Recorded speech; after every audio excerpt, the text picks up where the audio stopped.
Okay, people, I'm back, and this is part 3. I'm gonna jump into this. This is probably gonna be the last video.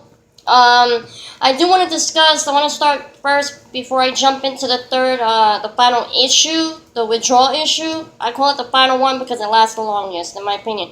I do want to bring up a couple of things from actually part 1 and 2 that I discussed. I said one of the first things is probably gonna be the runny nose, which that's not fully accurate. There's also going to be, you're going to have mood swing. That's going to occur at the same time or probably a little bit before the runny nose. That's actually the first thing.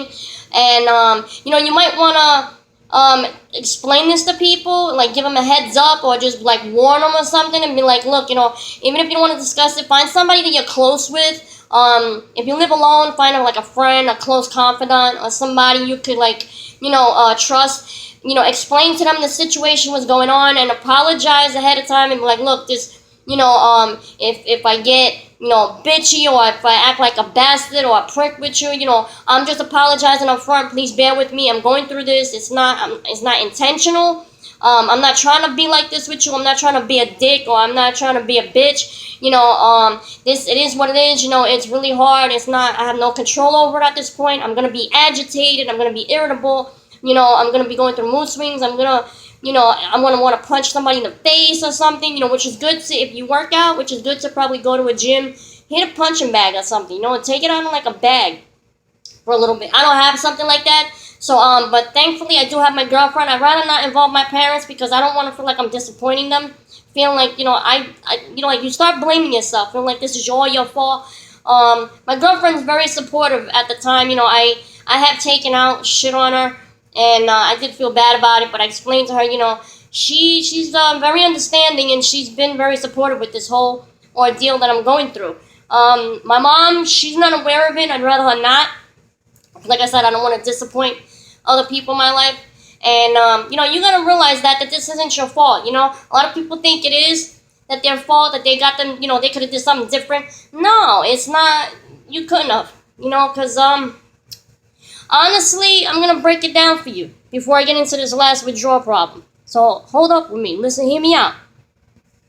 And the thing is, when you got to understand, when you start your Tramadol, it works. To me, it works. It kicks ass. It's pretty good. For a mediocre pain pill type of thing, to me, I think it's good. The problem with that is, just like every other pill, after you're on it for so long, your body just gets immune to the shit.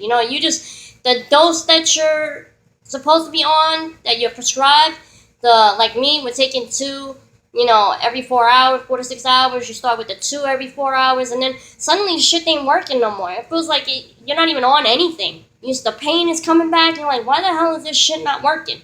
So you start doubling it. You start taking 1 more. You start taking 3. You're like, this is all right. This is helping a little bit. You go to 4. It goes on and on and on. So you start getting yourself sick. And then you start noticing before the month is over, your pills are almost out and you're screwed. You're shit out of luck. So now you're fucked at the same time because you don't have much to do about it. That's the predicament you end up with. Right? Okay. So remember, that's not your problem. You didn't put yourself here on purpose. This is not your fault. We've all been here. I'm here to help you. You're not alone through this. Somebody's here with you. Okay, as for couple things I forgot to mention also, the diarrhea thing with the eating. You can also pretend like you're going through like a bad hangover. Some of the foods you can eat, greasy. I'm talking potato, a lot of potatoes, starchy foods, like even bag of chips, potato chips and stuff, that's good too. Onion rings, fried foods, that's really good for you. So that'll help too with the diarrhea issue. Also, alright, that was about it. As far as the last issue, the insomnia. Now, I say that's the worst because that's what lasts the longest, as I've said before. Now, with me, like I said, I had this problem. This is the worst also because I've suffered from insomnia. Regardless with this, so this just makes my insomnia 10 times worse. So there's a couple of things I've noticed that actually worked for me a little bit. I'm not going to say fully, which was for the runny nose, which is the Benadryl. There was a couple of things I had tried a while back, which was the Advil PMs. I've tried NyQuil. I found that those didn't really work for me because they kind of made me a little, for some reason, the acetaminophen kind of made me more antsy in a way. I don't know. That did it to me. I mean, those might work for you. NyQuil, if it works, hey, go for it to help you sleep. The Advil PM works, go for it. But yeah, the Benadryl with the runny nose thing, that helped with the runny nose, but at the same time, it kind of helped me with the sleep issue. It made me a little bit, it made me a little tiny antsy at first, but it actually, got me a little tired. I don't depend on that to help me sleep though, because if you take too much, it might make you antsy like it did me. One thing that might work for you also, I have these pills because I got them from my doctor for a surgery. You're going to need a prescription. If you don't, you can get something like it. These are aspirins. These are coated orange aspirins. Some of you have probably gotten these before in the past. Try to get an aspirin that has NSAID. That's a pain reliever. And it says for arthritis or whatever. That's to help kind of.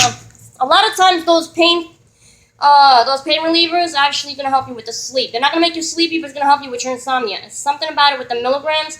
That's 325 milligrams. Sometimes that overrides the milligrams of the Tramadol.